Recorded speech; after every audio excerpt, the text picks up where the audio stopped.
থানায় আসতে হলো কেন? তোর কারণে আমার থানায় আসতে হলো কেন? আমি থানায় আসি না, থানা আমার বাসায় যায়। মন্ত্রীর সঙ্গে মিটিং, সেটা ক্যান্সেল করে আসতে হলো আবার। স্যার আমার কি দোষ? আর তো কোনো কথাই শুনলো না, আমরা থানা নিয়েছি। আমার পরিচয় দোষ নাই? দিছি। কি বলে? কখন মন্ত্রী টাইম নেই, সাহেব চিনি না। কি সাইম কি? হ্যাঁ। তারপর চিনেন আপনাদের? কংগ্রাচুলেশন, বিশাল ক্ষমতাশালী জায়গায় তুই চলে আসছস। বাহ, কি হচ্ছে আমার এখানে? আমার অফিসে এসে আমার সাথে কথা না বলে আপনি ওদের সাথে কথা বলতেছেন, কি আপনি?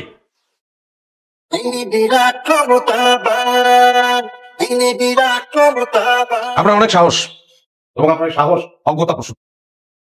আপনি আমার গাড়ি আটকাইছেন, আমার ড্রাইভারকে আটকাইছেন, কারণ আপনি আমাকে চেনেন না। সাইন চৌধুরী, সিআইপি, আপনাদের থেকে অনেক বড় বড় হেড অফিসারদেরকে স্যার বাম পকেটে নিয়ে ঘোরেন। মন্ত্রী সুলতান মাহমুদ, আমার চাচা, মন্ত্রী ফিরোজ আলম, আমার ফুপা, আপনাদের আইজি ডিআইজি সবাই স্যারকে সমীহ করে চলে, আর আপনি স্যারকে থানায় আসতে বাধ্য করছেন। How dare you! এই কথা বলো না, এত কথা বলো না, বেশি কথা বলো তুমি। জি স্যার। প্রত্যেকটা সেকেন্ডের দাম আছে, সামান্য একটা গাড়ির জন্য এত সময় তো আমি দিতে পারবো না। ফালতু। স্যার মন্ত্রী কল করেছে। আগেরটা আগে, ভূমিমন্ত্রী টাইম নেই, বাদ দাও। স্যার লাঞ্চের দাওয়াত দিয়েছেন। বাদ দাও। জি স্যার। ডিএজি পারভেজকে ফোন দাও। জি স্যার। স্যার আমরা মনে ভুল করে ফেলেছি স্যার।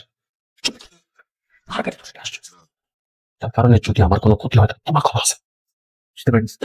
আসসালামু আলাইকুম স্যার, আপনার সাথে কথা বলবেন স্যার। ওয়ালাইকুম আসসালাম। আমি সরি আপনাকে ফোন করতে বাধ্য হলাম। আমি চাই একজন ওসি সাসপেন্ড হোক, এবং সেটা রাইট নাও। না, তাকে সাসপেন্ড কেন করতে হবে সেটা শুনলেন না আপনি?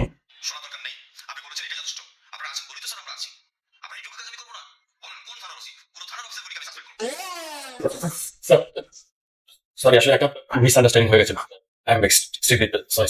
আচ্ছা, আমি আপনাকে পরে জানাচ্ছি।